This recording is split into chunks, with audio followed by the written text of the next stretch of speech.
नीलाचल निवासाय नित्याय परमात्मने बलभद्र सुभद्राभ्यां जगन्नाथाय ते नमः। जगदानंद कंदाय प्रणतार्तिहराय च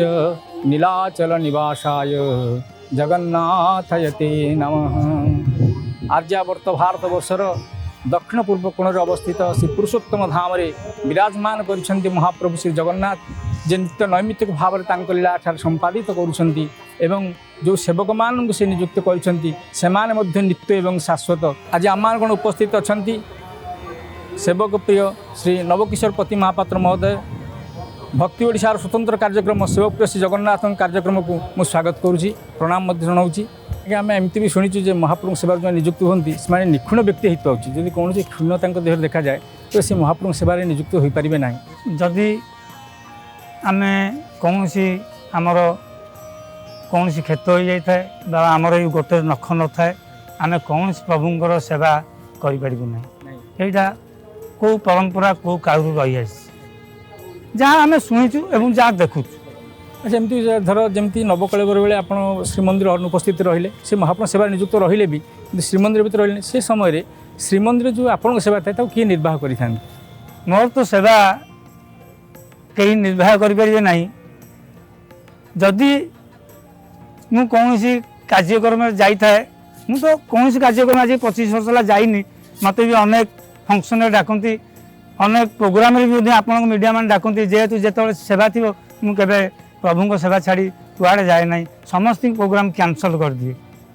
365 दिन कि मत 200 दिन मत निमंत्रण हुए आज उद्घाटन करवा काली मठ आश्रम मु समस्त जगन्नाथ समस्त प्रोग्राम कैंसल मु कौन प्रोग्राम जाए ना केवल जिते मत सुजोग मिले कौन मठ बाड़ी जदि डाकती मुझे जगह को जाए और से आरती पारती कर कवचन दे पलि आसे नहीं से समय सेवा टी किए कर जो समय मुझे जाए से समय कौन महाप्रभु सेवा नथी मुझी आसबि पुणी सेवा करी से बाटे जा भितर मुझे पा पी न था कौन आधार खाई न। आम शुणी पति महापात्र होती से जगन्नाथ समर्पित आत्मा तो से आत्मा भितर आप कौन कहे साधारण लोक किसी बार्ता। विद्यापति एकमात्र सेवक जे कि समस्त समस्त जिनस त्याग कर दे सी प्रभु को सेवार ही 365 दिन तार लगी था तार आ कौन न था प्रभु को सेवा आउ घर तार आ कौन किसी न था जेहेतु मो अनुभूति कहूँ मोर आज की 27 वर्ष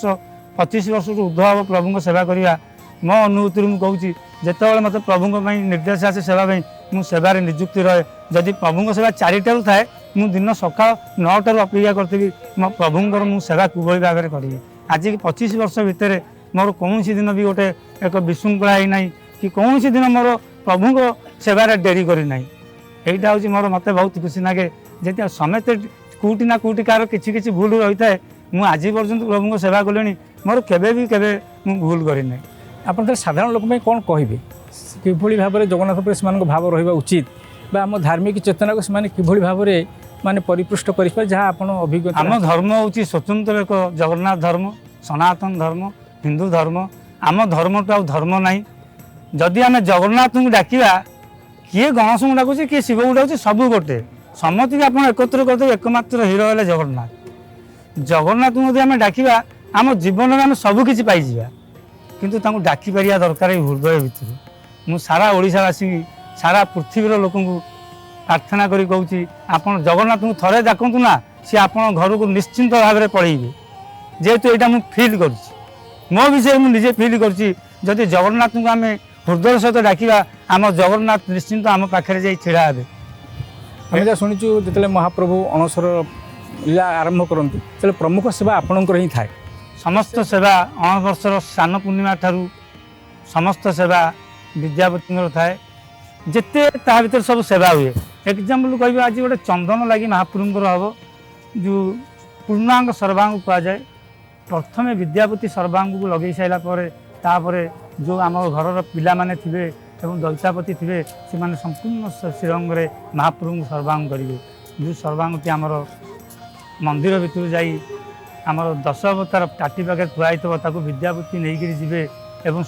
संस्कार करी चंदन टी लगे सारापर जिते आम घर छोट छोट पिला समेत से दिन महाप्रभु पाक जाइए से राति 4टा समय हम से सेवा छोट छोट पिला बाहर को आसीपारे जो गोटे आम चंदन लगी अच्छी जिते प्रकार ता भर सेवा अच्छी सबुठ मोर गुप्त सेवा ता भर है महाप्रभु को खुआईदवा पणा भोग करवा सुदर्शन को बुणवा घणा लगी जिते प्रकार सेवा अच्छी मु गले ही से सेवा आरंभ करा जाए मु आसिले ही सी द्वार खोल जेहेतु दुईटी ठाकुर अच्छा एपटे जगन्नाथ बलभद्र सुभद्रा गोटे पट्टी भितर अच्छा एपटे 10 अवतार ठाकुर अच्छा 10 अवतार ठाकुर पाखे मोर पौड़ा आरती अच्छी और जगन्नाथ पाखे मोर से जो अणवर्षर नीति जहाँ कि फुलुरी लगी आज हम आज चंदन लगी हम भोग हम समस्त सेवा मुझे दीर्घ 25 वर्ष निर्वाह कर आसुची। अच्छा आपड़ जमी कह मातृवत भोजन कहुई आपड़ जेहतु भोजन लीला संपादित करते महाप्रभुंर आपन के लगे कि जे महाप्रभु आज भोकिला अच्छा कि महाप्रभु आज संतोष भाव प्रसाद ग्रहण कर अनुभव आप गोटे माँ जदि जापारुची ता पुआ आज खाईनी मुझे भोक कला सी कांदुची खुआईदेवी से भाई आम अनुभूति आसे किभली भाव में 10 अवतार नीति आम संपूर्ण सारे एपटे जैविज द्वार खोलू आम महाप्रभु गाधे ना दांत बसी ना आम आज प्रसाद खोईदे से भाव में समस्ते दयिता पति विद्यापति समस्ते मुझ प्रथम आसला महाप्रभु द्वार खोले तापर समस्ते मिसिक जाती एवं से घर को सफा सुतर कर महाप्रभु देह लगे अलंकार को मैलम कलापर भोग बाढ़ती भोग बाढ़ी सारापर मत आमर श्रीमंदिर कर्मचारी आसी कौन प्रभुंर भोग बढ़ाई गला आपड़ आसतु प्रभु के पाईदेवे मुझे समय जाए प्रभु को खोई सारापर महाप्रभु प्रसाद जहाँ टे पाई जो प्रसाद टी आम खाइबू से प्रसाद टी बाहर को आसबनी जस्ट 15 दिन भितर 13 दिन प्रसाद बाहर को आसबनी जो प्रसाद आम खाइबू से प्रसाद से जो आमर जय आमर कलाहाट द्वार अच्छी जो आमर बल्लभ पिंडी अच्छी से बल्लभ पिंडी पाखे जो आम चांदीर गेट लगी से चांदीर गेट टी सिंहासन आग बंद थी से द्वार पाखे समस्त प्रसाद को आम से थोदे जितेबाला आमर 12 दिन घटीज एवं घणा लगी आसो आमर घणा लगी समय समय जो सरीज ठीक 20 दिन थी काली नवजौवन आज महाप्रभु सुदर्शन गुणा हे समस्त प्रसाद को बाहर काढ़ी आम फिंगी देव जितेबाला सी प्रसाद भितर थाए जो आंब सर छेना कदली एगुड़ा जब आम गोटे घर कोणे रखा गंध हे ना नहीं किंतु महाप्रभु पाखे क्विंटाल क्विंटाल धरिकी आम फोपाड़ुबू किंतु आम कम करूँ कि आम कौन गंध कि कौन तार सेंटेड न थाए जितेबाला सी बाहर को पलि आस जो दिन बाहर आसी फिंगा हे सी प्रसाद तार सेंटेड आस माने दुर्गंध टी हम किंतु महाप्रभु पाखे कौन गंध न थाए कारण आम से 13 दिन जाके धरी विद्यापति विश्वाबसु सी सेवा टी करेंगे से आम शुणीचु जो महाप्रभुंर अणसर समय एक स्वतंत्र नीति थाए तो राजप्रसाद विजय कहते से प्रमुख भूमिका आपण ही निर्वाह करते माने पति महापति निर्वाह करते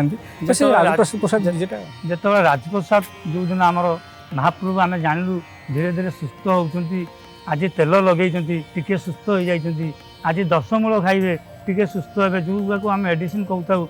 से जो 10 मूलर मेडिसिन भोगटी एवं किसी राजप्रसाद भोग से दिन राति करा जाए जय विजय द्वार जो महाप्रभु पट्टी ठाकुर अच्छा किसी भोगराग सरला जय विजय द्वार बंद करा जाए एवं आम बेहरण द्वार खोल जाए बेहरण द्वार खोलला से जो राजप्रसाद जो मेडिसिन भोगटी महाप्रभु को गत काली से भोगटी धरी आम राजा पाखु जाऊ जे आम महाप्रभु आज सुस्थ होती आपण रथ यात्रा तुरंत बंदोबस्त करूँ आम महाप्रभु चलचंचल हेले भक्तों सामना को आसवा दीर्घ 15 दिन धरी महाप्रभु आमर भक्तों को देखी ना से जे व्याकुल हेले तेणु गजपति महाराज आम आपन को निवेदन करुचु आज ये जो प्रसादटी आसी आम ये प्रसादटी नहीं आसबार उद्देश्य होची आम जगन्नाथ महाप्रभु संपूर्ण सुस्थ होती आप रथ यात्रार बंदोबस्त करूँ आम गजपति के प्रस्तावटी देकर आसी था। दर्शक बंधु आम शुणुले से जगन्नाथ महाप्रभुंर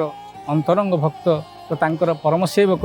श्री नवकिशोर पति महापात्र श्रीमुखर तांकर परंपरा तांकर सेवा एवं तांकर सेवा नैपुण्यता विषय अति सुंदर भाव में से आमको किसी जना किसी अजना तथ्य आम आगे उपस्थापन कले आम अत्यंत धन्य जहाँ से आज परिश्रम स्वीकार करी आमर ये कार्यक्रम में सामिल हेले आम आगामी दिन ये कार्यक्रम को जारी रखा आज विदाय नौचु जय जगन्नाथ।